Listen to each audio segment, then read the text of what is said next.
Hello friends, welcome to my channel UGC Net with Stinder.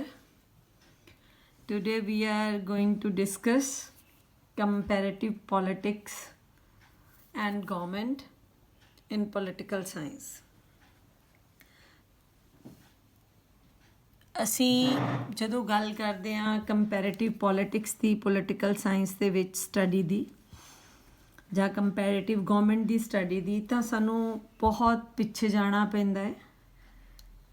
ਅਰਿਸਟੋਟਲ father of political science, ਉਹਨਾਂ ਨੇ 384 BC ਤੋਂ ਲੈ ਕੇ 387 BC ਤੱਕ ਆਪਣੇ ਪੀਰੀਅਡ ਦੇ ਦੌਰਾਨ ਪੋਲੀਟਿਕਸ ਬੁੱਕ ਲਿਖੀ। ਉਸ ਕਿਤਾਬ ਦੇ ਵਿੱਚ ਉਹਨਾਂ ਨੇ ਪੂਰੇ ਜੋ ਉਹਨਾਂ ਦੇ ਪੁਆਇੰਟ ਆਫ ਵਿਊ ਹੈ ਪੋਲੀਟਿਕਸ ਦੇ ਉਹਨਾਂ ਨੇ ਉਹਦੇ ਵਿੱਚ ਦਿੱਤੇ। ਉਹ ਸਾਡੇ ਲਈ ਇੱਕ ਤੁਸੀਂ ਕਹਿ ਲਓ ਕਿ ਪੋਲੀਟੀਕਲ ਸਾਇੰਸ ਦੀ ਅਸੀਂ ਮੰਨਦੇ ਹਾਂ ਕਿ ਉਹ ਸਾਡੀ ਬਿਗਨਿੰਗ ਹੈ ਪੋਲੀਟੀਕਲ ਸਾਇੰਸ ਦੀ। ਤੋ ਉਸ ਦੇ ਵਿੱਚ ਉਹਨਾਂ ਨੇ 158 ਸਰਕਾਰਾਂ ਦੀ ਸਟੱਡੀ ਕੀਤੀ, ਡਿਫਰੈਂਟ ਫਾਰਮਸ ਆਫ ਗਵਰਨਮੈਂਟ ਦੀ। ਜਦੋਂ ਉਹਨਾਂ ਨੇ 158 ਸਰਕਾਰਾਂ ਦਾ ਅਧਿਐਨ ਕੀਤਾ ਤੇ ਉਹਨਾਂ ਨੇ ਉਸ ਅਧਿਐਨ ਦੇ ਵਿੱਚ ਕੰਪੈਰੀਜ਼ਨ ਕੀਤਾ ਡਿਫਰੈਂਟ ਗਵਰਨਮੈਂਟਸ ਦਾ। ਉਸ ਅਧਿਐਨ ਦੇ ਵਿੱਚ ਉਹਨਾਂ ਨੇ ਇਹ ਦੇਖਿਆ, ਜੋ ਉਹਨਾਂ ਨੇ ਸਿਧਾਂਤ ਦਿੱਤਾ ਉਹਨਾਂ ਦੇ ਅਕੋਰਡਿੰਗ ਜਿਹੜੀ ਸਭ ਤੋਂ ਵਧੀਆ ਸਰਕਾਰ ਹੈ ਉਹ ਓਲੀਗਾਰਕੀ ਫਾਰਮ ਆਫ ਗਵਰਨਮੈਂਟ ਹੈ, ਅਤੇ ਸਭ ਤੋਂ ਬੁਰੀ ਸਰਕਾਰ ਹੈ ਉਹ ਕਹਿੰਦੇ ਆ ਕਿ ਡੈਮੋਕ੍ਰੇਸੀ ਹੈ, ਕਿਉਂਕਿ ਡੈਮੋਕ੍ਰੇਸੀ ਦੇ ਵਿੱਚ ਲੋਕ ਜਿਹੜੇ ਨੇ ਉਹ ਭੀੜ ਤੰਤਰ ਹੈ। ਉਹ ਕਹਿੰਦੇ ਲੋਕਤੰਤਰ ਨਹੀਂ ਹੈ, ਉਹ ਭੀੜ ਤੰਤਰ ਹੈ। ਔਰ ਇਹਦੇ ਵਿੱਚ ਮੈਜੋਰਿਟੀ ਦੀ ਸਰਕਾਰ ਭਾਵੇਂ ਬਣਾਈ ਜਾਂਦੀ ਹੈ, ਪਰੰਤੂ ਉਹ ਸਰਕਾਰ ਜਿਹੜੀ ਹੈ ਉਹ ਇੰਨੀ ਸਕਸੈਸਫੁਲ ਸਰਕਾਰ ਨਹੀਂ ਮੰਨਦੇ। ਉਹ ਕਹਿੰਦੇ ਕਿ ਡਿਸੀਜ਼ਨ ਉਹਨੇ ਵਧੀਆ ਡੈਮੋਕ੍ਰੇਸੀ ਦੇ ਵਿੱਚ ਨਹੀਂ ਲਏ ਜਾਂਦੇ, ਲੋਕਾਂ ਦੇ ਪੁਆਇੰਟ ਆਫ ਵਿਊ ਤੋਂ ਨਹੀਂ ਲਏ ਜਾਂਦੇ। ਜਿਹੜੇ ਚੁਣੇ ਗਏ ਲੋਕ ਨੇ ਉਹ ਆਪਣੇ ਤਰੀਕੇ ਨਾਲ ਲੈਂਦੇ ਆ, ਤਾਂ ਉਹ ਭੀੜ ਤੰਤਰ ਹੈ, ਉਹ ਲੋਕਤੰਤਰ ਨਹੀਂ ਹੈ। ਰੈਸ਼ਨਲ ਡਿਸੀਜ਼ਨਸ ਦੀ ਉੱਥੇ ਕਮੀ ਪਾਈ ਜਾਂਦੀ ਹੈ। ਇਸੇ ਤਰ੍ਹਾਂ ਹੀ Machiavelli father of modern political science, ਉਹਨਾਂ ਨੇ ਕਿਤਾਬਾਂ ਦਾ ਪ੍ਰਿੰਸ ਐਂਡ ਦਾ ਡਿਸਕੋਰਸਿਸ ਦੇ ਵਿੱਚ ਉਹਨਾਂ ਨੇ ਸੇਮ ਕੰਪੈਰੇਟਿਵ ਮੈਥਡਸ ਨੂੰ ਸਟੱਡੀ ਕੀਤਾ।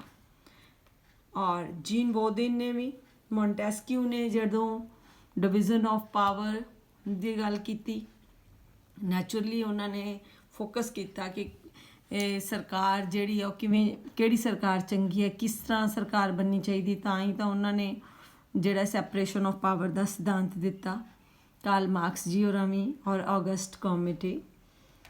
ਤੋ ਕੰਪੈਰੇਟਿਵ ਗਵਰਨਮੈਂਟ ਦੇ ਵਿੱਚ ਹੁਣ ਦੇਖਿਆ ਕਿ ਜਦੋਂ ਅਸੀਂ ਕੋਈ ਵੀ ਕੰਪੈਰੀਜ਼ਨ ਕਰਨਾ ਆ ਤਾਂ ਕੰਪੈਰੀਜ਼ਨ ਦੇ ਵਿੱਚ ਪੋਲੀਟੀਕਲ ਸਾਇੰਸ ਦੇ ਵਿੱਚ ਦੇਖਿਆ ਕੀ ਜਾਂਦਾ ਹੈ ਕਿ ਕਿਹੜੀ ਸਰਕਾਰ ਜਿਹੜੀ ਆ ਜੀ ਉਹ ਸਭ ਤੋਂ ਅੱਛੀ ਹੈ। ਉਹਦੇ ਵਿੱਚ ਅਸੀਂ ਇਸ ਤਰ੍ਹਾਂ ਕਰਕੇ ਟੇਬਲਸ ਬਣਾਵਾਂਗੇ। ਸੁਪੋਜ਼ ਅਸੀਂ ਦੇਖ ਲੈਂਦੇ ਹਾਂ ਕਿ parliamentary form of government, presidential form of government. So ਇਸ ਦੇ ਵਿੱਚ ਫਿਰ ਅਸੀਂ ਇਸ ਤਰ੍ਹਾਂ ਕਰਕੇ ਨਾ ਟੇਬਲਸ ਦੇ ਵਿੱਚ ਮੰਨ ਕੇ ਅਸੀਂ ਚੱਲ ਲੈਂਦੇ ਹਾਂ ਕਿ ਅਸੀਂ parliamentary form of government the study ਕਰ ਰਹੇ ਹਾਂ ਕਿ ਪਾਰਲੀਮੈਂਟਰੀ ਫਾਰਮ ਆਫ ਗਵਰਨਮੈਂਟ ਦੇ ਵਿੱਚ ਇਸ ਟਾਈਮ 'ਤੇ ਜਿਹੜੀ ਹੈ ਪ੍ਰੈਜ਼ੀਡੈਂਟ ਕਿਹੜੇ ਮੁਲਕ ਦੇ ਵਿੱਚ ਜਿਹੜੀ ਹੈ ਜ਼ਿਆਦਾ ਸਕਸੈਸਫੁਲ ਜਾ ਰਹੀ ਆ। ਅਸੀਂ ਇੰਡੀਆ ਵੀ ਲਿਖ ਲਵਾਂਗੇ, ਅਸੀਂ UK ਵੀ ਕਰ ਲਵਾਂਗੇ, ਅਸੀਂ ਫਿਰ ਕਦੀ ਪਾਕਿਸਤਾਨ ਦੇ ਵਿੱਚ ਵੀ ਕਦੀ ਪਾਰਲੀਮੈਂਟਰੀ ਆ ਜਾਂਦੀ ਹੈ, ਕਦੀ ਪ੍ਰੈਜ਼ੀਡੈਂਸ਼ੀਅਲ ਆ ਜਾਂਦੀ, ਕਦੀ ਉੱਥੇ ਜਿਹੜੀਆਂ ਮਿਲਟਰੀ ਦੀ ਡਿਕਟੇਟਰਸ਼ਿਪ ਆ ਜਾਂਦੀ ਆ। ਸੋ ਅਸੀਂ ਇਸ ਤਰ੍ਹਾਂ ਕਰਕੇ ਮੰਨ ਲਓ ਇਹਨਾਂ ਕੰਪੈਰੀਜ਼ਨ ਕਰਨਾ ਸ਼ੁਰੂ ਕਰ ਦਿੱਤਾ। ਅਤੇ ਇਸ ਕੰਪੈਰੀਜ਼ਨ ਦੇ ਵਿੱਚ ਆਪਾਂ ਦੇਖਾਂਗੇ ਕਿ ਇੱਥੇ ਨੋਮੀਨਲ ਹੈੱਡ ਕੌਣ ਹੈ, ਨੋਮੀਨਲ ਹੈੱਡ ਦੇ ਵਿੱਚ ਪ੍ਰਾਈਮ ਮਿਨਿਸਟਰ ਅਤੇ ਕੈਬਨਿਟ ਦਾ ਕੀ ਰੋਲ ਰਹਿੰਦਾ ਆ। ਸੋ ਇਸ ਤਰ੍ਹਾਂ ਕਰਕੇ ਜਦੋਂ ਵੀ ਕੰਪੈਰੀਜ਼ਨ ਕੀਤਾ ਜਾਏਗਾ ਤਾਂ ਉਹਦੇ ਵਿੱਚ ਸਾਰੇ ਤਰੀਕੇ ਦੇ ਨਾਲ ਉਹਨਾਂ ਦੀ ਵੇਖਿਆ ਜਾਏਗਾ। ਅਤੇ ਫਿਰ ਇੱਥੇ ਜਾ ਕੇ ਅਸੀਂ ਕਨਕਲੂਡ ਐਂਡ 'ਤੇ ਕਰ ਦੇਵਾਂਗੇ ਕਿ ਇਹਨਾਂ ਸਾਰੀਆਂ ਜਿਹੜੀਆਂ ਅਸੀਂ ਸਰਕਾਰਾਂ ਕੀਤੀਆਂ, ਐਂਡ 'ਤੇ ਜਾ ਕੇ ਅਸੀਂ ਦੇਖਾਂਗੇ ਕਿ ਕਿਹੜੀ ਬੈਸਟ ਸਰਕਾਰ ਰਹੀ, ਕਿਹਦੇ ਵਿੱਚ ਜਿਹੜਾ ਆ ਲੋਕਤੰਤਰ ਸਹੀ ਚੱਲ ਰਿਹਾ ਆ। ਇੱਥੇ ਪਾਰਲੀਮੈਂਟਰੀ ਪਲੱਸ ਡੈਮੋਕ੍ਰੇਸੀ ਦੀ ਅਸੀਂ ਗੱਲ ਕਰ ਰਹੇ ਹਾਂ, ਅਤੇ ਇਹਨਾਂ ਦੇ ਵਿੱਚ ਜਿਹੜੀ ਸਰਕਾਰ ਕਿਹੜੀ ਇਸ ਟਾਈਮ 'ਤੇ ਸਭ ਤੋਂ ਅੱਛੀ ਸਰਕਾਰ ਹੈ, ਕਿਵੇਂ ਕੰਮ ਕੀਤਾ ਜਾ ਰਿਹਾ। ਸੋ ਜਦੋਂ ਕੰਪੈਰੀਜ਼ਨ ਕੀਤਾ ਜਾਊਗਾ ਨੈਚੁਰਲੀ ਉਹਦੇ ਵਿੱਚ ਟੇਬਲਸ ਬਣਨਗੇ। ਇਹ ਵਾਲਾ ਮੈਥਡ ਜਿਹੜਾ ਆ ਟੇਬਲ ਵਾਲਾ, ਮੈਥਮੈਟਿਕਸ ਵਾਲਾ, ਇਹ ਤਾਂ ਯੂਜ਼ ਕੀਤਾ ਹੀ ਜਾਊਗਾ ਜਦੋਂ ਵੀ ਅਸੀਂ ਸਟੱਡੀ ਕਰਾਂਗੇ। ਸੋ ਇਹ ਜਿੰਨੇ ਅਸੀਂ ਪਰੰਪਰਾਗਤ ਆਪਣੇ ਥਿੰਕਰਸ ਦੀ ਗੱਲ ਕੀਤੀ, ਇਹਨਾਂ ਜਿੰਨਿਆਂ ਨੇ ਵੀ ਸਿਧਾਂਤ ਦਿੱਤਾ, ਐਕਚੁਅਲੀ ਇਹਨਾਂ ਸਾਰੇ ਥਿੰਕਰਸ ਨੇ ਸਿਧਾਂਤ ਦਿੱਤਾ ਸਪੈਕੂਲੇਸ਼ਨ ਬੇਸਿਸ। ਜਦੋਂ ਅਸੀਂ ਸਪੈਕੂਲੇਸ਼ਨ ਬੇਸਿਸ ਦੀ ਗੱਲ ਕਰਦੇ ਹਾਂ ਕਿ ਸਪੈਕੂਲੇਸ਼ਨ ਐਕਚੁਅਲੀ ਹੁੰਦਾ ਕੀ ਹੈ। ਸਪੈਕੂਲੇਸ਼ਨ ਮਤਲਬ ਤੁਸੀਂ ਬੈਠ ਜਾਂਦੇ ਹੋ, ਤੁਹਾਡੇ ਦਿਮਾਗ ਦੇ ਵਿੱਚ ਇੱਕ ਤੁਹਾਡੇ ਥਾਟਸ ਹੈਗੇ ਆ, ਉਹਨਾਂ ਥਾਟਸ ਨੂੰ ਲੈ ਕੇ ਤੁਸੀਂ ਸੋਚਦੇ ਹੋ ਕਿ ਇੰਝ ਹੋਏਗਾ। Suppose I am giving you example ਕਿ ਮੈਂ ਕਹਾਂਗੀ ਕਿ ਮੈਂ ਜਦੋਂ ਅਸੀਂ ਡਿਵੈਲਪਡ ਨੇਸ਼ਨਸ ਦੇ ਵਿੱਚ ਜਾਂਦੇ ਹਾਂ ਜੀ, ਉੱਥੇ ਬਹੁਤ ਹੀ ਵਧੀਆ ਜਿਹੜਾ ਆ ਸੜਕਾਂ ਨੇ ਬੜੀਆਂ ਸਾਫ਼ ਹੁੰਦੀਆਂ, ਚੱਲੇ ਜਾਓ ਉੱਥੇ ਜਾ ਕੇ ਤਾਂ ਉਹ ਤੁਹਾਡੇ ਕਦੀ ਸ਼ੂਜ਼ ਵੀ ਗੰਦੇ ਨਹੀਂ ਹੋਣਗੇ। ਤੁਸੀਂ ਅੱਜ ਤੱਕ ਦੁਨੀਆ ਦੇ ਵਿੱਚ ਜਿਹੜੀ ਸਭ ਤੋਂ ਆਪਣੀ ਜ਼ਿੰਦਗੀ 'ਚ ਸਭ ਤੋਂ ਵਧੀਆ ਸਫਾਈ ਵਾਲੀ ਜਗ੍ਹਾ ਦੇਖੋਗੇ, ਤੁਹਾਡੇ ਦਿਮਾਗ ਦੇ ਵਿੱਚ ਉਹ ਚੀਜ਼ ਜਿਹੜੀ ਹੈ ਨਾ, ਉਹ ਇੱਕ ਵਾਰੀ ਅਚਾਨਕ ਆਊਗੀ ਅਤੇ ਤੁਸੀਂ ਉਸ ਹਿਸਾਬ ਨਾਲ ਤੁਹਾਨੂੰ ਲੱਗੇਗਾ ਕਿ ਇੰਨੀ ਸਾਫ਼ ਹੁੰਦੀ ਹੋਏਗੀ। ਸਪੋਜ਼ ਆਪਾਂ ਕਹਾਂਗੇ ਕਿ ਉੱਥੇ ਜੀ ਲੋਕਤੰਤਰ ਪ੍ਰਣਾਲੀ ਦੀ ਸਰਕਾਰ ਹੈ, ਲੋਕਤੰਤਰ ਪ੍ਰਣਾਲੀ ਦੀ ਸਰਕਾਰ ਦੇ ਵਿੱਚ ਲੋਕਾਂ ਨੂੰ ਆਪਣੀ ਜਿਹੜੀ ਹੈ ਨਾ ਰਾਏ ਦੇਣ ਦੀ ਪੂਰੀ ਖੁੱਲ੍ਹ ਹੈ। ਸਰਕਾਰ ਜਿਹੜੀ ਆ ਉਹਨਾਂ ਨੂੰ ਪੂਰੀ ਤਰ੍ਹਾਂ ਰਿਸਪੈਕਟ ਕਰਦੀ ਹੈ, ਉਹਨਾਂ ਦੀ ਓਪੀਨੀਅਨ ਨੂੰ। ਸਰਕਾਰ ਉਹਨਾਂ ਦੀ ਰਾਏ ਨੂੰ ਲੈ ਕੇ ਕਾਨੂੰਨ ਬਣਾਉਣ ਵੱਲ ਧਿਆਨ ਰੱਖਦੀ ਆ। ਜੇ ਸਰਕਾਰ ਸਕਸੈਸਫੁਲ ਨਹੀਂ ਚੱਲਦੀ, ਲੋਕ ਬੜੀ ਛੇਤੀ ਸਰਕਾਰ ਬਦਲ ਲੈਂਦੇ ਆ। ਫਿਰ ਤੁਹਾਡੇ ਦਿਮਾਗ ਦੇ ਵਿੱਚ ਜਿਹੜਾ ਪੀਰੀਅਡ ਸਭ ਤੋਂ ਬੈਸਟ, ਜਾਂ ਤੁਸੀਂ ਮੇ ਵੀ ਕੋਈ ਮੂਵੀ ਦੇਖੀ ਹੈ ਇੱਦਾਂ ਦੀ ਜਿਹਦੇ ਵਿੱਚ ਲੋਕਾਂ ਨੇ, ਤੁਹਾਡੇ ਦਿਮਾਗ 'ਚ ਇੱਕ ਉਹ ਵਾਲੀ ਪਿਕਚਰ ਤੁਹਾਡੇ ਸਾਹਮਣੇ ਆ ਜਾਊਗੀ। ਜਾਂ ਆਪਾਂ ਕਹਾਂਗੇ ਬੜੀ ਅੱਛੀ ਸਰਕਾਰ, ਬਹੁਤ ਹੀ ਸਕਸੈਸਫੁਲ ਸਰਕਾਰਾਂ ਹੁੰਦੀਆਂ ਉੱਥੇ ਲੋਕਤੰਤਰ ਦੇ ਭਾਵ ਤੋਂ।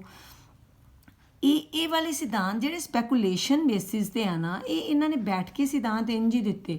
ਹੁਣ ਜੇ ਤਾਂ ਕਿਹਾ ਗਿਆ ਕਿ ਬੈਸਟ ਫਾਰਮ ਆਫ ਗਵਰਨਮੈਂਟ, ਉਹ ਗਵਰਨਮੈਂਟ ਜਿਹੜੀ ਆ ਇਸ ਤਰ੍ਹਾਂ ਹੁੰਦੀ ਆ, ਸਰਕਾਰ ਭਾਵੇਂ ਕਾਰਲ ਮਾਰਕਸ ਨੇ ਸਿਧਾਂਤ ਦਿੱਤਾ, ਚਾਹੇ ਅਰਿਸਟੋਟਲ ਨੇ ਦਿੱਤਾ, ਇਹ ਸਿਧਾਂਤ ਰੈਸ਼ਨਲ ਬੇਸਿਸ 'ਤੇ ਨਹੀਂ ਦਿੱਤੇ ਗਏ। ਕੋਈ ਜਰਨਲਾਈਜੇਸ਼ਨ ਨਹੀਂ ਕੀਤੀ ਗਈ, ਕੋਈ ਫੈਕਟਸ ਇਕੱਠੇ ਨਹੀਂ ਕੀਤੇ ਗਏ ਕਿ ਜਿਨ੍ਹਾਂ ਦੇ ਆਧਾਰ 'ਤੇ ਉਹਨਾਂ ਕਿਹਾ ਕਿ ਲੋਕਾਂ ਦੀ ਰਾਏ ਲਈ ਗਈ, ਉਹਨਾਂ ਲੋਕਾਂ ਦੀ ਰਾਏ ਤੋਂ ਬਾਅਦ ਉਹਨਾਂ ਨੇ ਆਪਣਾ ਸਿਧਾਂਤ ਦਿੱਤਾ। ਐਕਚੁਅਲੀ ਇਹ ਸਿਧਾਂਤ ਉਹਨਾਂ ਨੇ ਆਪਣੀ ਸੋਚ ਦੇ ਹਿਸਾਬ ਦੇ ਨਾਲ ਇੱਕ ਪੈਨ ਪੇਪਰ ਲੈ ਕੇ ਇੱਕ ਕਾਗਜ਼ ਦੇ ਉੱਪਰ ਲਿਖ ਦਿੱਤਾ, and that is a theory.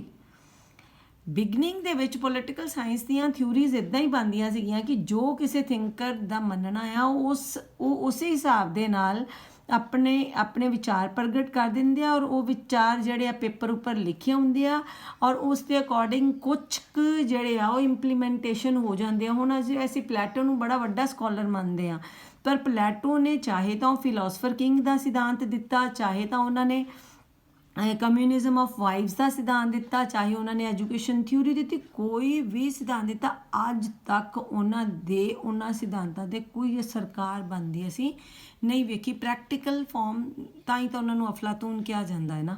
ਤੋ ਇਸ ਤਰ੍ਹਾਂ ਕਰਕੇ ਜਾਂ ਜੇ ਸਿਧਾਂਤ ਦਿੱਤਾ ਗਿਆ ਕਿ ਅਰਿਸਟੋਟਲ ਹੀ ਕਹਿੰਦੇ ਆ ਪਹਿਲਾਂ ਰਾਜ ਬਣਿਆ, ਰਾਜ ਇਸ ਤਰ੍ਹਾਂ ਬਣਿਆ ਕਿ ਪਹਿਲਾਂ ਇੱਕ ਪਰਿਵਾਰ ਹੁੰਦਾ ਸੀ, ਪਰਿਵਾਰਾਂ ਦਾ ਫਿਰ ਇੱਕ ਸਮੂਹ ਬਣਿਆ, ਫਿਰ ਕਬੀਲੇ ਬਣੇ, ਫਿਰ ਗਣ ਬਣੇ, ਫਿਰ ਪਿੰਡ ਬਣੇ, ਫਿਰ ਰਾਜ ਬਣੇ।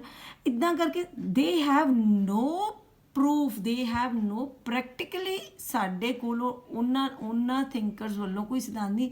ਦੇ ਜਸਟ ਥਿੰਕ ਕਿ ਇੰਝ ਹੋਇਆ ਹੋਊਗਾ, and they give the theory, and we ਮਤਲਬ ਅਸੀਂ ਉਹਨੂੰ ਚੀਜ਼ ਨੂੰ ਐਕਸੈਪਟ ਕਰ ਲਿਆ ਕਿ ਇਹ ਇੰਝ ਹੀ ਹੋਏਗਾ। ਸੋ ਦਿਸ ਇਜ਼ ਐਕਚੁਅਲੀ ਸਿਧਾਂਤ ਦਿੱਤੇ ਗਏ, ਜਿੰਨੇ ਵੀ ਉੱਪਰਲੇ ਸਿਧਾਂਤ ਆ ਇਹਨਾਂ ਬੇਸਿਸ 'ਤੇ ਹੀ ਦਿੱਤੇ ਗਏ। ਸੋ ਪਹਿਲਾਂ ਤਾਂ ਉਹਨਾਂ ਥਿੰਕਰਸ ਦੀ ਜਿਹੜਾ ਮੇਨ ਫੋਕਸ ਸੀਗਾ ਉਹ ਸਰਕਾਰਾਂ ਦਾ ਧਿਆਨ ਸੀ ਕਿ ਆਹ ਵਾਲੇ ਰਾਜ ਦੇ ਵਿੱਚ ਇੱਦਾਂ ਦੀ ਸਰਕਾਰ ਹੈ, ਦੂਸਰੇ ਰਾਜ ਦੇ ਵਿੱਚ ਇੱਦਾਂ ਦੀ ਸਰਕਾਰ ਹੈ, ਤੀਸਰੇ ਵਿੱਚ ਇੱਦਾਂ ਦੀ ਹੈ। ਫਿਰ ਉਹਨਾਂ ਦਾ ਕੰਪੈਰੀਜ਼ਨ ਕੀਤਾ ਗਿਆ ਅਤੇ ਉਸ ਕੰਪੈਰੀਜ਼ਨ ਦੇ ਵਿੱਚੋਂ ਜਿਹੜਾ ਸਿੱਟਾ ਇੱਥੇ ਕਨਕਲੂਜ਼ਨ ਕੱਢਿਆ ਗਿਆ ਉਹ ਉਹਨਾਂ ਦਾ ਆਪਣਾ ਸਿਧਾਂਤ ਹੈ, ਉਹਨਾਂ ਦੀ ਆਪਣੀ ਸੋਚ ਹੈ। ਆਮ ਲੋਕਾਂ ਕੋਲੋਂ ਜਾਂ ਕਿਤੇ ਹੋਰ ਕਿਸੇ ਕੋਲੋਂ ਨਹੀਂ ਪੁੱਛਿਆ ਗਿਆ ਕਿ ਲੋਕ ਖੁਸ਼ ਆ ਉਸ ਸਰਕਾਰ ਤੋਂ ਜਾਂ ਨਹੀਂ। That is their own perception. ਤੋ ਇੱਕ ਥਿਓਰੈਟੀਕਲ ਆਸਪੈਕਟ ਹੈ ਉਹਨਾਂ ਦਾ ਦਿੱਤਾ ਗਿਆ ਸਿਧਾਂਤ, ਕਾਗਜ਼ ਕਲਮ ਦੇ ਨਾਲ ਝਰੀਟਿਆ ਗਿਆ ਜਿਹੜੇ ਪੇਪਰ ਦੇ ਉੱਪਰ, ਦੈਟ ਇਜ਼ ਥਿਊਰੀਜ਼ ਉਹਨਾਂ ਦੀਆਂ ਦਿੱਤੀਆਂ ਗਈਆਂ, ਉਹਨਾਂ ਨੂੰ ਅਸੀਂ ਮੰਨਿਆ ਗਿਆ। ਅਤੇ ਮੇਨ ਫੋਕਸ ਚਾਹੇ ਮੈਕੀਆਵੈਲੀ ਜੀ ਲੈ ਲਓ, ਚਾਹੇ ਤੁਸੀਂ ਜੀਨ ਬੋਦਿਨ ਲੈ ਲਓ, ਚਾਹੇ ਮੌਂਟੈਸਕਿਊ ਲੈ ਲਓ, ਕਾਰਲ ਮਾਰਕਸ ਲੈ ਲਓ, Auguste Comte, father of political science Aristotle ਨੂੰ ਵੀ ਦਾ ਨਾਮ ਹੀ ਲੈ ਲਓ, ਇਹਨਾਂ ਸਾਰਿਆਂ ਦਾ ਬੇਸ ਜੋ ਹੈ study the, that is focused upon Europe and developed nation, ਉਧਰ ਯੂਰਪ ਵਾਲੀ ਸਾਈਡ ਤੇ ਹੀ ਰਿਹਾ, ਵੈਸਟਰਨ ਏਰੀਆ 'ਚ ਹੀ ਰਿਹਾ ਉਹ ਸਟੱਡੀ ਦਾ ਏਰੀਆ, ਔਰ ਉਹਨਾਂ ਦੇ ਸਿਧਾਂਤ ਉੱਥੇ ਆਏ। ਉਹਨਾਂ ਨੇ ਉਸ ਸੁਸਾਇਟੀ ਨੂੰ ਆਪਣਾ ਬੇਸ ਬਣਾ ਕੇ ਸਿਧਾਂਤ ਦਿੱਤੇ। ਉਹ ਜਿੰਨੇ ਵੀ ਰਾਜਨੀਤਿਕ ਸਿਧਾਂਤ ਆਏ ਫਿਲੋਸਫੀਕਲ ਸਿਧਾਂਤ ਸੀਗੇ ਉਹਨਾਂ ਦੇ, ਤਾਂ ਉਹ ਬੇਸ ਉਹ ਸਾਰਾ ਸਟੱਡੀ ਵੀ ਉਹਨਾਂ ਨੇ ਯੂਰਪੀਅਨ ਨੇਸ਼ਨਸ ਦੀ ਹੀ ਕੀਤੀ ਅਤੇ ਫੋਕਸ ਵੀ ਉਹਨਾਂ ਦਾ ਉੱਥੇ ਹੀ ਰਿਹਾ। ਸੋ ਇੰਸਟੀਟਿਊਸ਼ਨਲ ਸਟੱਡੀ ਕੀਤੀ। When we are talking about institutional study we are talking legislature ਅਤੇ ਐਗਜ਼ੀਕਿਊਟਿਵ ਜਾਂ ਜੁਡੀਸ਼ਰੀ। ਇਹ ਜਿਹੜੇ ਨੇ ਇਹ ਇਹਨਾਂ ਨੂੰ ਆਰਗਨਸ ਨੂੰ ਹੀ ਕੀਤਾ ਗਿਆ, ਜਾਂ ਉਹਨਾਂ ਨੇ ਸਟੇਟ ਨੂੰ ਲੈ ਲਿਆ, ਜਾਂ ਇਹਨਾਂ ਨੂੰ ਗਵਰਨਮੈਂਟ ਨੂੰ ਸਟੱਡੀ ਕਰ ਲਿਆ ਕਿ ਇਹ ਆਰਗਨਸ ਕਿੰਝ ਕੰਮ ਕਰਦੇ ਆ। ਬੇਸਿਕਲੀ ਇੰਸਟੀਟਿਊਸ਼ਨਲ ਸਟੱਡੀ ਸੀਗੀ ਉਹਨਾਂ ਦੀ ਜਿੰਨੀ ਵੀ ਕੀਤੀ। Formal, these are formal institution. Legislature ਆ ਕਾਨੂੰਨ ਬਣਾਉਂਦੀ ਆ, ਫਾਰਮਲ ਇੰਸਟੀਟਿਊਟ ਹੈ। ਐਗਜ਼ੀਕਿਊਟਿਵ ਹੈ ਕਾਨੂੰਨ ਲਾਗੂ ਕਰਦੇ ਆ, ਜਾਂ ਰੀਅਲ ਐਗਜ਼ੀਕਿਊਟਿਵ ਹੈ ਪੋਲੀਟੀਕਲ ਐਗਜ਼ੀਕਿਊਟਿਵ ਹੈ, ਉਹ ਇੱਕ ਫਾਰਮਲ ਜਿਹੜੀ ਇੰਸਟੀਟਿਊਸ਼ਨ ਹੈ। ਅਤੇ ਜੁਡੀਸ਼ਰੀ ਵੀ ਸੇਮ ਵੇ। ਤਾਂ ਐਕਚੁਅਲੀ ਇਹ ਜਿਹੜੀਆਂ ਸਟੱਡੀਜ਼ ਕੀਤੀਆਂ ਗਈਆਂ, ਜਿਹੜੀ ਪਹਿਲੀ ਜਿੰਨੀ ਵੀ ਗਵਰਨਮੈਂਟ ਦੀ ਸਟੱਡੀ ਕੀਤੀ ਇਹ ਕੋਈ ਫੈਕਚੁਅਲ ਬੇਸਿਸ ਸਟੱਡੀ ਨਹੀਂ ਹੈਗੇ ਕਿ ਫੈਕਟਸ ਇਕੱਠੇ ਗਏ। ਇਹ ਫੈਕਚੁਅਲ ਬੇਸਿਸ ਸਟੱਡੀ ਨਹੀਂ ਹੈਗੀ, ਇਹ ਨਹੀਂ ਫੈਕਟਸ ਬੇਸਡ ਸਟੱਡੀ ਨਹੀਂ ਹੈਗੀ। ਇਹਦੇ ਵਿੱਚ ਫੈਕਟਸ ਨਹੀਂ ਇਕੱਠੇ ਕੀਤੇ ਗਏ। ਇਸ ਸਟੱਡੀ ਨੂੰ ਐਕਚੁਅਲੀ ਉਹਨਾਂ ਨੇ ਆਪਣੀ ਜਿਹੜੀ ਫਿਲੋਸਫੀ ਦੇ ਹਿਸਾਬ ਦੇ ਨਾਲ ਉਹਨਾਂ ਨੇ ਸਿਧਾਂਤ ਦਿੱਤੇ, ਔਰ ਗਵਰਨਮੈਂਟਸ ਦੀ ਸਟੱਡੀ ਕੀਤੀ ਉਸ ਦੇ ਅਕੋਰਡਿੰਗਲੀ। ਅਤੇ ਫਿਰ ਉਹਨਾਂ ਨੇ ਕਿਹਾ ਕਿ ਸਾਡੇ ਅਕੋਰਡਿੰਗ ਚੰਗੀ ਸਰਕਾਰ ਹੈ, ਸਾਡੇ ਅਕੋਰਡਿੰਗ ਓਲੀਗਾਰਕੀ ਚੰਗੀ ਸਰਕਾਰ ਹੈ, ਸਾਡੇ ਅਕੋਰਡਿੰਗ ਜਿਹੜੀ ਹੈ ਡੈਮੋਕ੍ਰੇਸੀ ਬੁਰੀ ਸਰਕਾਰ ਹੈ, ਸਾਡੇ according socialist farm of government ਅੱਛੀ ਹੈ ਕਿਉਂਕਿ ਉਹ ਤਾਂ ਵਰਕਰਸ ਦੀ ਅਤੇ ਆਮ ਲੋਕਾਂ ਦੀ ਭਲਾਈ, ਜਿਹੜੇ ਗਰੀਬ ਲੋਕ ਉਹਨਾਂ ਦੀ ਭਲਾਈ ਦੀ ਗੱਲ ਕਰਦੀ ਆ। ਸਾਡੇ ਅਕੋਰਡਿੰਗ ਉਹ ਸਰਕਾਰ ਵਧੀਆ ਹੈ ਜਿਹਦੇ ਵਿੱਚ ਸੈਪਰੇਸ਼ਨ ਆਫ ਪਾਵਰ ਹੋਊਗੀ, ਕਿਉਂਕਿ ਜਿੱਥੇ ਪਾਵਰਸ ਸੈਂਟਰ ਹੋਣਗੀਆਂ, ਜਿੱਥੇ ਪਾਵਰਸ ਇਕੱਠੀਆਂ ਕੀਤੀਆਂ ਜਾਣਗੀਆਂ, ਉਹ ਵਾਲੀ ਸਰਕਾਰ ਜਿਹੜੀ ਉਹ ਤਾਨਾਸ਼ਾਹ ਹੋਊਗੀ, ਉਹ ਆਮ ਲੋਕਾਂ ਦੀ ਸਰਕਾਰ ਨਹੀਂ ਹੋਊਗੀ। These are their perceptions actually. ਤੋ ਅਗਲੀ ਜਿਹੜੀ ਸਰਕਾਰ ਦੀ ਅਗਲੀ ਅਸੀਂ ਸਿਧਾਂਤ ਦੀ ਗੱਲ ਕਰਦੇ ਹਾਂ, ਜਿਹੜਾ ਜਦੋਂ 20ਵੀਂ ਸਦੀ ਤੱਕ ਇਹ ਸਿਧਾਂਤ ਆਇਆ ਤਾਂ ਮੇਨ ਜਿਹੜਾ ਹੈ ਗ੍ਰਾਮਵਾਲਸ ਨੇ 1908 ਦੇ ਵਿੱਚ ਕਿਤਾਬ ਲਿਖੀ ਹੈ ਜਿਹਦਾ ਨਾਮ ਸੀ ਹਿਊਮਨ ਨੇਚਰ ਇਨ ਪੋਲੀਟਿਕਸ। ਬੇਸਿਕਲੀ ਇਹਦੇ ਨਾਲ ਹੀ ਬਿਹੇਵੀਅਰਲਿਜ਼ਮ ਪੋਲੀਟਿਕਸ 'ਚ ਆਉਂਦਾ ਹੈ, ਅਤੇ ਜਿਹਦੇ ਉੱਪਰ ਫੋਕਸ ਕੀ ਕੀਤਾ ਜਾਂਦਾ ਹੈ ਕਿ ਪੋਲੀਟਿਕਸ ਜਿਹੜੀ ਹੈ ਐਕਚੁਅਲੀ ਪੋਲੀਟਿਕਸ ਦੀ ਸਟੱਡੀ ਉਦੋਂ ਤੱਕ ਅਧੂਰੀ ਹੈ ਜਦੋਂ ਤੱਕ ਅਸੀਂ ਵਿਅਕਤੀ ਦੇ ਸੁਭਾਅ ਦੀ ਸਟੱਡੀ ਨਹੀਂ ਕਰਦੇ। Means psychology become N very important part of the political study। तो ਇਹ ਕਿਹਾ ਕਿ ਜਦੋਂ ਵੇਖੋ ਲਾਈਕ ਮੈਂ ਇਸ ਦੀ ਬੈਸਟ ਐਗਜ਼ਾਮਪਲ ਇਹ ਹੈ ਕਿ ਜਦੋਂ ਕੋਈ ਵਿਅਕਤੀ 18 ਸਾਲ ਦਾ ਹੁੰਦਾ ਹੈ, ਉਹ ਵੋਟ ਪਾਉਣ ਲੱਗਦਾ ਹੈ, ਸਭ ਤੋਂ ਪਹਿਲਾਂ ਉਹ ਵੋਟ ਪਾਉਂਦਾ ਹੈ ਕਿ ਮੈਂ ਜੇ ਜੀ ਪੰਜੇ ਨੂੰ ਵੋਟ ਪਾਉਣਾ, ਮੈਂ ਤਾਂ Congress. I am giving simple example ਦੇ ਰਹੀ ਹਾਂ, ਇਹਦਾ ਸੱਚਾਈ ਨਾਲ ਜਾਂ ਕੋਈ ਦੂਸਰੀ ਨਹੀਂ ਹੈ, ਇੱਕ ਸਿੰਪਲ ਐਗਜ਼ਾਮਪਲ। ਇੱਕ ਵਿਅਕਤੀ ਤੁਸੀਂ ਆਪਣੇ ਪਰਿਵਾਰਾਂ 'ਚ ਵੀ ਨੇੜੇ ਤੇੜੇ ਦੇਖ ਲਓ, ਪਹਿਲਾਂ ਉਹ ਕਾਂਗਰਸੀ ਪਰਿਵਾਰ ਹੋਏਗਾ, ਉਹ ਕਹਿਣਗੇ ਜੀ ਮੇਰਾ ਪੜਦਾਦਾ ਜੀ ਪੰਜੇ ਨੂੰ ਵੋਟ ਪਾਉਂਦੇ ਸੀ, ਹੁਣ ਮੈਂ ਪੰਜੇ ਨੂੰ ਵੋਟ ਮੇਰੇ ਦਾਦਾ ਜੀ ਨੇ ਵੋਟ ਪਾਈ ਪੰਜੇ ਨੂੰ, ਫਿਰ ਮੇਰੇ ਫਾਦਰ ਸਾਹਿਬ ਪੰਜੇ ਨੂੰ ਵੋਟ ਪਾਉਂਦੇ ਰਹੇ, ਹੁਣ ਮੈਂ ਵੀ ਪੰਜੇ ਨੂੰ ਪਾਉਣਾ। ਇਹ ਜਦੋਂ 20 ਸਾਲ ਦੀ ਉਮਰ ਤੱਕ ਦੇ ਸੀ ਉਦੋਂ ਉਹਦਾ ਬਿਹੇਵੀਅਰ ਇਹ ਸੀ ਕਿ ਇਹ ਸਹੀ ਹੈ, ਮੈਂ ਆਪਣੀ ਫੈਮਿਲੀ ਪੋਲੀਟੀਕਲ ਪਾਰਟੀ ਦੇ ਅਕੋਰਡਿੰਗ ਹੀ ਚੱਲਣਾ। ਫਿਰ ਕੁਝ ਕਹਿ ਦਿੰਦੇ ਆ ਹਾਂਜੀ ਸਾਡੇ ਤਾਂ ਸਤਿਗੁਰੂ ਜੀ ਨੇ ਇਹ ਗੱਲ ਕਹੀ ਹੈ ਜੀ ਇਹ ਪੰਜੇ ਨੂੰ ਵੋਟ ਪਾਉਣੀ ਹੈ, ਇਸ ਕਰਕੇ ਅਸੀਂ ਉੱਥੇ ਵੋਟ ਪਾਵਾਂਗੇ। ਤਾਂ ਹੌਲੀ ਗ੍ਰੈਜੂਅਲੀ ਇਹ ਕੀ ਹੁੰਦਾ ਹੈ ਕਿ ਆਲ ਆਫ ਸਡਨ ਉਹਦਾ ਫਰੈਂਡ ਸਰਕਲ ਚੇਂਜ ਹੁੰਦਾ ਹੈ, ਜਾਂ ਉਹਦਾ ਥਾਟ ਪ੍ਰੋਸੈਸ ਚੇਂਜ ਹੁੰਦਾ ਹੈ, ਜਾਂ ਉਹਦਾ ਕੁਛ ਵੀ ਇੱਕ ਇੱਦਾਂ ਦੀਆਂ ਘਟਨਾਵਾਂ ਵਾਪਰਦੀਆਂ ਉਹਦਾ ਇਸ ਪਾਰਟੀ ਨਾਲੋਂ ਜਾਂ ਉਹ ਪਾਰਟੀ ਦੇ ਵਿੱਚ ਉਹਨੂੰ ਸਨਮਾਨ ਨਹੀਂ ਮਿਲਦਾ। ਮੇ ਬੀ ਰੀਜ਼ਨ ਕੋਈ ਵੀ ਰਿਹਾ, ਚਾਹੇ ਤਾਂ ਉਹਦੀ ਈਗੋ ਨੂੰ ਪੱਠੇ ਨਹੀਂ ਪਏ ਉੱਥੇ, ਚਾਹੇ ਉਹਦੇ ਧਰਮ ਦੇ ਕਰਕੇ ਕਾਂਗਰਸ ਦੇ ਨਾਲ ਕੋਈ ਕਲੈਸ਼ ਹੋ ਗਿਆ ਆ, ਚਾਹੇ ਤਾਂ ਉਹਦੀ ਜਿਹੜੀ ਹੈ ਪੋਲੀਟੀਕਲ ਪਾਰਟੀ ਦੀ ਆਈਡੀਓਲੋਜੀ ਦੇ ਵਿੱਚ ਉਹਨੂੰ ਇੰਝ ਲੱਗਦਾ ਹੈ ਨਹੀਂ ਕੰਟੈਂਪਰੇਰੀ ਫੇਜ਼ ਦੇ ਵਿੱਚ ਉਹ ਪੋਲੀਟੀਕਲ ਪਾਰਟੀ ਦੀ ਲੀਡਰਸ਼ਿਪ ਅੱਛੀ ਨਹੀਂ ਹੈ, ਜਾਂ ਉਹਦੀ ਇਹ ਇਮਰਜਿੰਗ ਜਿੰਨੇ ਟਰੈਂਡਸ ਹੈਗੇ ਉਹਦੇ ਅਕੋਰਡਿੰਗ ਇਹ ਕੋਪ ਅਪ ਨਹੀਂ ਕਰ ਪਾ ਰਹੀ ਮਾਡਰਨ ਐਰਾ, ਉਹ ਕੀ ਕਰਦੇ ਆ ਕਿ ਉਹ ਪੋਲੀਟੀਕਲ ਪਾਰਟੀ ਨੂੰ ਛੱਡ ਕੇ ਉਹ ਅਕਾਲੀ ਦਲ ਨੂੰ ਜੁਆਇਨ ਕਰ ਲੈਂਦੇ ਆ and for 10 maybe for 10 year ਉਹ ਅਕਾਲੀ ਦਲ ਦੇ ਵਿੱਚ ਰਹਿੰਦੇ ਆ। ਅਤੇ ਆਫਟਰ ਦੈਨ ਸਾਡੇ ਕੋਲ ਬਹੁਤ ਸਾਰੀਆਂ ਐਗਜ਼ਾਮਪਲ ਹੈ, not going to give those examples. ਤੁਸੀਂ ਦੇਖ ਲਓ, ਚਾਹੇ ਤੁਸੀਂ ਨਵਜੋਤ ਸਿੱਧੂ ਜੀ ਦੇਖ ਲਓ, ਤੁਸੀਂ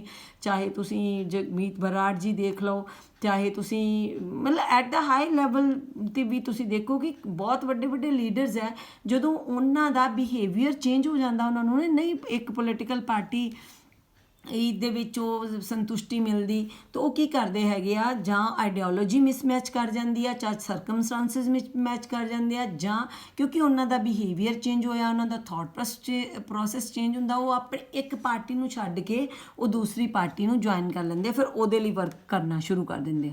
ਫਿਰ ਉਹ ਮੇ ਵੀ ਹੋ ਸਕਦਾ ਉਹ ਤੀਜੀ ਪਾਰਟੀ ਕੋਲ ਵੀ ਚਲੇ ਜਾਣ, ਇਟ ਕੁਡ ਬੀ ਪੋਸੀਬਲ ਨਾ। ਬਿਹੇਵੀਅਰ ਇਹ ਹੈ ਕਿ ਐਕਚੁਅਲੀ ਜਿਵੇਂ ਮਨੁੱਖ ਦਾ ਹਿਊਮਨ ਨੇਚਰ ਬਦਲਦੀ ਆ, ਤਿਵੇਂ ਤਿਵੇਂ ਪੋਲੀਟਿਕਸ ਦੇ ਉੱਪਰ ਉਹਦਾ ਪ੍ਰਭਾਵ ਪੈਂਦਾ ਹੈ। ਐਕਚੁਅਲੀ ਇਹ ਗੱਲ ਤਾਂ ਵੇਖੋ ਜੀ, ਮੈਕੀਆਵੈਲੀ ਹੋਰਾਂ ਵੀ ਕੀ, ਹੌਬਸ ਨੇ ਵੀ ਕਹੀ ਕਿ ਹਿਊਮਨ ਨੇਚਰ ਜਿਹੜੀ ਆ ਪੋਲੀਟਿਕਸ ਨੂੰ ਪ੍ਰਭਾਵਿਤ ਕਰਦੀ ਹੈ। ਤੋ ਇਸੇ ਤਰ੍ਹਾਂ ਹੀ ਗ੍ਰਾਮਵਾਲਸ ਨੇ ਕੋਈ ਨਵੀਂ ਗੱਲ ਨਹੀਂ ਕਹੀ, ਪਰ ਉਹਨਾਂ ਨੇ ਇਹਦੇ ਵਿੱਚ ਇਹ ਗੱਲ ਕਹੀ ਕਿ ਜੇ ਅਸੀਂ ਪੋਲੀਟਿਕਸ ਨੂੰ ਚੰਗੀ ਤਰ੍ਹਾਂ ਸਮਝਣਾ ਆ ਤਾਂ ਸਾਨੂੰ ਹਿਊਮਨ ਨੇਚਰ ਨੂੰ ਪਹਿਲਾਂ ਚੰਗੀ ਤਰ੍ਹਾਂ ਸਮਝਣਾ ਪਊਗਾ। ਸੋ ਹਿਊਮਨ ਨੇਚਰ ਜਿਹੜੀ ਹੈ ਐਸੈਂਸ਼ੀਅਲ ਪਾਰਟ ਹੈ, ਜਿਹਨੂੰ ਸਮਝੇ ਤੋਂ ਬਿਨਾਂ ਪੋਲੀਟਿਕਸ ਨੂੰ ਅਸੀਂ ਚੰਗੀ ਤਰ੍ਹਾਂ ਸਮਝ ਨਹੀਂ ਸਕਦੇ। ਤੋ ਇਹ ਇੱਕ ਪੁਆਇੰਟ ਸੀਗਾ ਜਿਹਦੇ ਨਾਲ ਇੱਕ ਵੱਡੀ ਬਿਹੇਵੀਅਰ ਰੈਵੋਲਿਊਸ਼ਨ ਵੀ ਆਈ। ਉਹਦੇ ਵਿੱਚ ਵਿਅਕਤੀ ਦੀ ਜਿਹੜੇ ਆ ਸੁਭਾਅ ਨੂੰ ਸਟੱਡੀ ਕਰਨ ਦੇ ਉੱਪਰ ਮੇਨ ਫੋਕਸ ਕੀਤਾ ਗਿਆ। ਤੋ ਆਰਥਰ ਬੈਟਲੇ ਵੀ ਜਿਹੜੇ ਨੇ, ਉਹਨਾਂ ਨੇ ਵੀ ਪ੍ਰੋਸੈਸ ਆਫ ਗਵਰਨਮੈਂਟ ਦੇ ਵਿੱਚ ਇਹੀ ਗੱਲ ਕੀਤੀ ਗਈ ਕਿ ਕੁਝ ਨਵੀਆਂ ਟੈਕਨੀਕਸ ਜੇ ਅਸੀਂ ਪੋਲੀਟਿਕ ਦੀ ਕੰਪੈਰੇਟਿਵ ਗਵਰਨਮੈਂਟ ਦੀ ਸਟੱਡੀ ਕਰਨੀ ਆ, ਤਾਂ ਇਟ ਮੀਨ ਅਗਰ ਗਵਰਨਮੈਂਟ ਦੀ ਸਟੱਡੀ ਕਰਨੀ ਆ, ਸਾਨੂੰ ਕੀ ਸਟੱਡੀ ਕਰਨੀ ਪਈ, ਬਿਹੇਵੀਅਰ। ਠੀਕ ਹੈ ਜੀ। ਤੋ ਇਸੇ ਤਰ੍ਹਾਂ ਹੀ ਜੇ ਅਸੀਂ ਗਵਰਨਮੈਂਟ ਨੂੰ ਸਟੱਡੀ ਕਰਨਾ ਆ, ਕਿਸੇ ਵੀ ਨੂੰ, ਜਾਂ ਅਸੀਂ ਅੱਛੀ ਤਰ੍ਹਾਂ ਸਮਝਣਾ ਹੈ, ਤਾਂ ਸਾਨੂੰ ਗਵਰਨਮੈਂਟ ਦੇ ਸਾਰੀ ਪ੍ਰਕਿਰਿਆ ਨੂੰ, ਪ੍ਰੋਸੈਸ ਨੂੰ, ਡਿਸੀਜ਼ਨ ਮੇਕਿੰਗ ਨੂੰ ਸਮਝਣ ਦੇ ਲਈ ਸਾਨੂੰ ਪਹਿਲਾਂ ਸਮਝਣਾ ਪਏਗਾ, ਪੋਲੀਟਿਕਸ ਨੂੰ ਸਮਝਣਾ ਪਊਗਾ। ਸੋ ਗਵਰਨਮੈਂਟ ਨੂੰ ਗਵਰਨਮੈਂਟ ਨੂੰ ਉਦੋਂ ਤੱਕ ਨਹੀਂ ਸਮਝਿਆ ਜਾ ਸਕਦਾ ਜਦੋਂ ਤੱਕ ਸਾਨੂੰ ਸਾਰੀ ਪੋਲੀਟਿਕਸ ਨਹੀਂ ਸਮਝਣੀ ਪੈਂਦੀ। ਤੋ ਸਾਨੂੰ ਸਮਝਣੀ ਪਏਗੀ ਜੋ ਸੁਸਾਇਟੀ ਵਿੱਚ ਐਕਚੁਅਲੀ ਵਾਪਰ ਰਿਹਾ ਆ, ਉਹ ਗਵਰਨਮੈਂਟ ਦੇ ਡਿਸੀਜ਼ਨ ਮੇਕਿੰਗ ਨੂੰ ਪ੍ਰਭਾਵਿਤ ਕਰ ਰਿਹਾ ਹੈ। ਬੇਸਿਕਲੀ ਫੋਕਸ ਜਿਸ ਗੱਲ 'ਤੇ ਕੀਤਾ ਗਿਆ, ਜੋ ਐਕਚੁਅਲੀ ਸੁਸਾਇਟੀ ਦੇ ਵਿੱਚ ਵਾਪਰਦਾ ਆ, ਉਹ ਪੋਲੀਟਿਕਸ ਨੂੰ ਗਵਰਨਮੈਂਟ ਦੇ ਡਿਸੀਜ਼ਨ ਮੇਕਿੰਗ ਨੂੰ ਪ੍ਰਭਾਵਿਤ ਕਰਦਾ ਹੈ, ਐਂਡ ਉਹ ਹੀ ਪੋਲੀਟਿਕਸ ਨੂੰ ਸਿਰਜਦਾ ਹੈ। ਪੋਲੀਟਿਕਸ ਉਹਦੇ ਆਧਾਰ 'ਤੇ ਬਣਦੀ ਹੈ, ਵਿਅਕਤੀ ਦੇ ਥਾਟ ਪ੍ਰੋਸੈਸ ਦੇ ਹਿਸਾਬ ਨਾਲ ਵਿਵਹਾਰ ਬਦਲਣ ਦੇ ਨਾਲ ਪੋਲੀਟਿਕਸ ਚੇਂਜ ਹੁੰਦੀ ਆ। ਅਤੇ ਜਦੋਂ ਵੀ ਪੋਲੀਟਿਕਸ ਚੇਂਜ ਹੁੰਦੀ ਹੈ, ਗਵਰਨਮੈਂਟ ਦੇ ਡਿਸੀਜ਼ਨ ਨੈਚੁਰਲੀ ਚੇਂਜ ਹੁੰਦੇ। ਜਿਵੇਂ ਜਿਵੇਂ ਲੋਕ ਜੋ ਐਸਪੀਰੇਸ਼ਨਸ ਗਵਰਨਮੈਂਟ ਕੋਲ ਰੱਖਣਗੇ, ਤਿਵੇਂ ਤਿਵੇਂ ਗਵਰਨਮੈਂਟ ਡਿਸੀਜ਼ਨ ਲਊਗੀ। ਸੋ ਇਸ ਕਰਕੇ ਜੇ ਅਸੀਂ ਸਟੱਡੀ ਕਰਨੀ ਹੈ 20th ਸੈਂਚੁਰੀ 'ਚ, ਜਿਹੜਾ ਮੇਨ ਫੋਕਸ ਕੀਤਾ ਗਿਆ, MacIver, Lord Bryce, Herman Finer, David Easton, Robert Dahl, David Apter, ਇਹਨਾਂ ਸਾਰਿਆਂ ਨੇ ਫੋਕਸ ਕਰਦੇ, ਐਕਸੈਟਰਾ ਬਹੁਤ ਸਾਰੇ ਹੋਰ ਵੀ ਥਿੰਕਰਸ ਨੇ। ਸੋ ਇਹਨਾਂ ਸਾਰਿਆਂ ਨੇ ਫੋਕਸ ਕਿਹਦੇ 'ਤੇ ਕੀਤਾ, if we want to understand government in a fully way, ਔਰ ਅਸੀਂ ਪੋਲੀਟਿਕਸ ਨੂੰ ਸਾਨੂੰ ਸਮਝਣ ਦੇ ਲਈ ਪਹਿਲਾਂ ਗਵਰਨਮੈਂਟ ਦੇ ਸਾਰੇ ਫਾਰਮਲ ਅਤੇ ਇਨਫਾਰਮਲ ਆਰਗਨਸ ਨੂੰ ਸਮਝਣਾ ਪਊਗਾ। ਹੁਣ ਫਾਰਮਲ ਤਾਂ ਸਾਡੇ ਸਾਹਮਣੇ ਕਲੀਅਰ ਹੈ, ਲੈਜਿਸਲੇਚਰ, ਐਗਜ਼ੀਕਿਊਟਿਵ, ਜੁਡੀਸ਼ਰੀ ਹੈ, ਇਹ ਇੰਸਟੀਟਿਊਸ਼ਨਸ ਦਾ ਤਾਂ ਸਾਨੂੰ ਪਤਾ ਹੈ, ਇਹ ਤਾਂ ਅਸੀਂ ਸਮਝਦੇ ਹਾਂ, ਬਟ ਨਾਲ ਸਾਨੂੰ ਇਨਫਾਰਮਲ ਵੀ ਸਮਝਣੇ ਪੈਣੇ ਆ। ਹੁਣ ਇਨਫਾਰਮਲ ਸਟਰਕਚਰ ਕਿਹੜਾ ਹੈ ਸੁਸਾਇਟੀ ਦਾ, ਜਿਹਨੂੰ ਸਮਝਣ ਤੋਂ ਬਿਨਾਂ ਸਾਨੂੰ ਸਰਕਾਰ ਦੀ ਜਿਹੜੀ ਹੈ ਉਹ ਸਮਝ ਨਹੀਂ ਆਊਗੀ, ਸਰਕਾਰ ਕਿਵੇਂ ਕੰਮ ਕਰਦੀ ਆ। ਸੋ ਉਹਦੇ ਲਈ ਸਾਨੂੰ ਬਿਹੇਵੀਅਰ ਵੀ ਆ, ਉਹਦੇ ਲਈ ਸਾਨੂੰ ਮਤਲਬ ਸਾਈਕੋਲੋਜੀ ਵੀ ਸਮਝਣੀ ਪਊਗੀ, ਉਹਦੇ ਲਈ ਸਾਨੂੰ ਇਨਫਲੂਐਂਸ ਵੀ ਸਮਝਣਾ ਪਊਗਾ, ਪੋਲੀਟੀਕਲ ਪਾਰਟੀਜ਼ ਵੀ ਸਮਝਣੀਆਂ ਪੈਣਗੀਆਂ, ਪੋਲੀਟੀਕਲ ਪ੍ਰੈਸ਼ਰ ਗਰੁੱਪਸ ਵੀ ਸਮਝਣੇ ਪੈਣਗੇ, ਉਹਦੇ ਵਿੱਚ ਸਾਨੂੰ ਉਸ ਸੁਸਾਇਟੀ ਦਾ ਕਲਚਰ ਵੀ ਸਮਝਣਾ ਪਏਗਾ, ਸਾਨੂੰ ਸੁਸਾਇਟੀ ਦੇ ਵਿੱਚ ਜਿਹੜੀ ਅਰਬਨਾਈਜੇਸ਼ਨ, ਰੂਰਲ ਵੀ ਸਮਝਣਾ ਪਊਗਾ, ਉਸ ਸੁਸਾਇਟੀ ਦੇ ਵਿੱਚ ਜਿਹੜੀਆਂ ਆਈਡੀਓਲੋਜੀਜ਼ ਨੇ ਚੱਲ ਰਹੀਆਂ, ਜਿਹੜੀਆਂ ਪ੍ਰਭਾਵਿਤ ਕਰ ਰਹੀਆਂ ਲੋਕਾਂ ਦੇ ਥਾਟ ਪ੍ਰੋਸੈਸ ਨੂੰ, ਸਾਨੂੰ ਉਹ ਵੀ ਸਮਝਣਾ ਪਊਗਾ। ਸਾਨੂੰ ਪੋਲੀਟੀਕਲ ਸੋਸ਼ੀਓਲੋਜੀ ਵੀ ਸਮਝਣੀ ਪਊਗੀ, ਸਾਨੂੰ ਪੋਲੀਟੀਕਲ ਸੋਸ਼ਲਾਈਜੇਸ਼ਨ ਵੀ ਸਮਝਣੀ ਪਊਗੀ।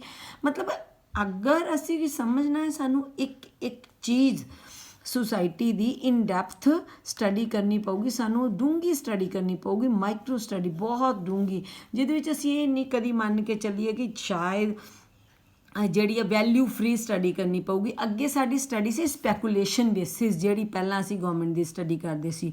ਹੁਣ 20th ਸੈਂਚੁਰੀ ਦੇ ਵਿੱਚ ਜਿਹੜਾ ਫੋਕਸ ਕੀਤਾ ਗਿਆ, ਕਹਿੰਦੇ ਕਿ ਉਹ ਜਿਹੜੀ ਸਟੱਡੀ ਹੈ ਸਾਨੂੰ, ਅਗਰ ਅਸੀਂ ਸਮਝਣਾ ਚਾਹੁੰਦੇ ਹਾਂ ਜਿਹੜੀ ਗਵਰਨਮੈਂਟ ਦੇ ਕੰਮ ਕਰਨ ਦੀ ਪ੍ਰਕਿਰਿਆ ਨੂੰ ਸਿੱਧੇ ਜਾਂ ਸਿੱਧੇ ਤੌਰ 'ਤੇ ਕਿਸੇ ਤਰ੍ਹਾਂ ਵੀ ਪ੍ਰਭਾਵਿਤ ਕਰਦੀ ਹੈ, ਉਹ ਜਿਹੜੀ ਸਟੱਡੀ ਹੈਗੀ ਆ, ਸਾਨੂੰ ਉਹ ਸਾਰੇ ਫੈਕਟਸ ਨੂੰ ਸਮਝਣਾ ਪਊਗਾ। ਸਾਰੇ ਫੈਕਟਸ ਜਿਹੜੇ ਗਵਰਨਮੈਂਟ ਦੇ ਕੰਮ ਕਰਨ ਦੇ ਤਰੀਕੇ ਨੂੰ ਸਿੱਧੇ ਜਾਂ ਸਿੱਧੇ ਤੌਰ 'ਤੇ ਪ੍ਰਭਾਵਿਤ ਕਰਦੇ ਆ, ਸਾਨੂੰ ਉਹ ਸਾਰੇ ਫੈਕਟਸ ਜਿਹੜੇ ਆ ਉਹ ਸਮਝਣੇ ਪੈਣਗੇ ਹੀ ਪੈਣਗੇ। ਤਾਂ ਜਦੋਂ ਤੱਕ ਅਸੀਂ ਉਹ ਨਹੀਂ ਸਮਝਾਂਗੇ, ਚਾਹੇ ਉਹ ਧਰਮ ਆ, ਜਾਤ ਹੈ, ਲਿੰਗ ਹੈ, ਨਸਲ ਹੈ, ਐਥਨਿਕ ਕੌਨਫਲਿਕਟਸ ਹੈ, ਇੰਟਰਨੈਸ਼ਨਲ ਆਰਗੇਨਾਈਜੇਸ਼ਨਸ ਹੈ, ਇੰਟਰਨੈਸ਼ਨਲ এনवायरमेंट ਹੈ, ਇੰਟਰਨੈਸ਼ਨਲ ਟ੍ਰੀਟੀਜ਼ ਹੈ, ਗਵਰਨਮੈਂਟ ਦੀ ਇੰਟਰਨਲ ਪੋਲੀਟਿਕਸ ਹੈ, ਪੋਲੀਟੀਕਲ ਪਾਰਟੀਜ਼ ਦੀ ਜਿਹੜੀ ਆ ਉਹ ਇੰਟਰਨਲ ਪੋਲੀਟੀਕਲ ਪਾਰਟੀਜ਼ ਦਾ ਜੋ ਪ੍ਰੈਸ਼ਰ ਹੈ, ਸਾਨੂੰ ਇੱਕ ਇੱਕ ਚੀਜ਼ ਉਹ ਸਮਝਣੀ ਪਏਗੀ ਤਾਂ ਜਾ ਕੇ ਅਸੀਂ